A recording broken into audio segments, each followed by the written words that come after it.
Okay, so I'm recording a voice note. It's July 27th, 2025.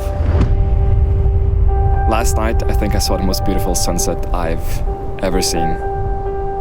Or when I think about it, I actually think every sunset for the past week has been the most beautiful I've ever seen.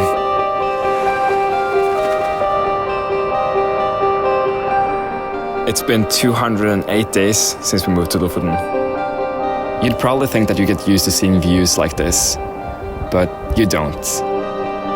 I mean, just when you think you've seen it all, the fog comes in from the ocean and transforms the landscape into something entirely new. It looks like a different planet, almost.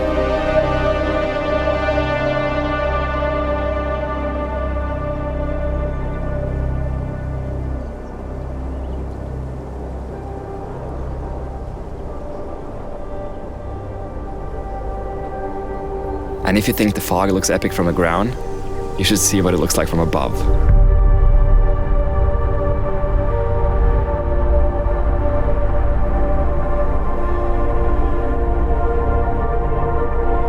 It's been a while since I've seen my friends back in Oslo. My social life is pretty much non-existent, but I guess that's the price you have to pay to live in a place like this.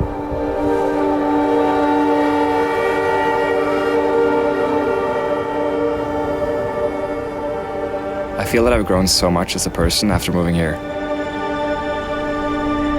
Out here, there's just you, the weather, and your thoughts. And I think that does something to you. But there's one thing that hasn't changed. And that's my camera.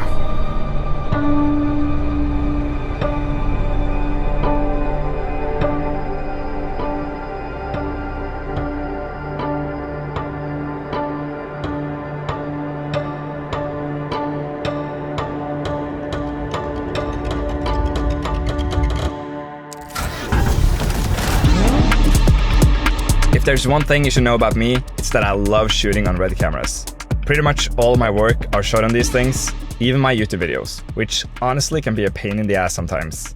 But before I get into that, let's cover the basics. If you have no idea what a red camera is, you're probably thinking that it's an actual red camera. But it's not. I mean, red is just the brand. Same as you have Arri, Canon, Sony. It's just the name of the camera. The only exception is that red doesn't take any photos. It's a cinema camera. It's specifically made for making movies. This is my camera, and it's named Red Epic Mysterium X. I know, it's a crazy name, but that's actually what it's named. I know this camera like the back of my hand. Its strengths, its flaws, and exactly how far I can push it before it starts falling apart. But it's not easy to work with. It's heavy, it's slow, it overheats. It's the worst thing you can carry up a mountain because of its weight and size. And it doesn't stop there. The cables are janky. The memory cards are so big. The card reader is so bad, I basically have to order a new one every year. So you might be wondering why I keep shooting on this thing if it's so bad. And weirdly enough, the fact that this thing is so hard to use is why I love shooting on it. This camera forces me to slow down, take my time, and set up my shots properly. I don't know, I just like the process of filming on this camera. There's nothing automatic about this camera. There's no autofocus, or you actually have to set up your shot properly, set the exposure, pull the focus, and do everything right. And that's why I love it so much, I think. This camera came out in 2011, which means that it's 14 years old. And I actually think that this camera still holds up against modern cameras, especially here on YouTube. And I mean, just look at these colors. Isn't this insane to be coming from a 14-year-old camera?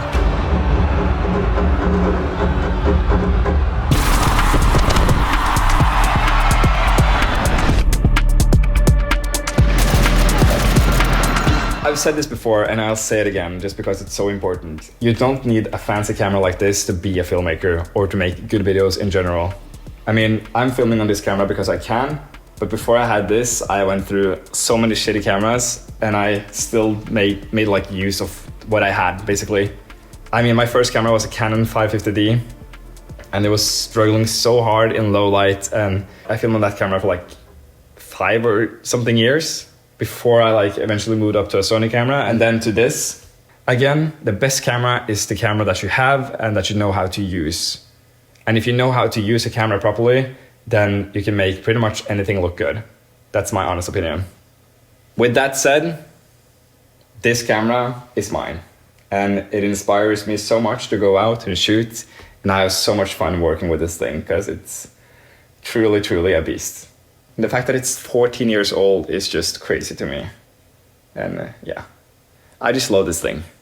Thank you so much for watching this video. I'll see you guys soon.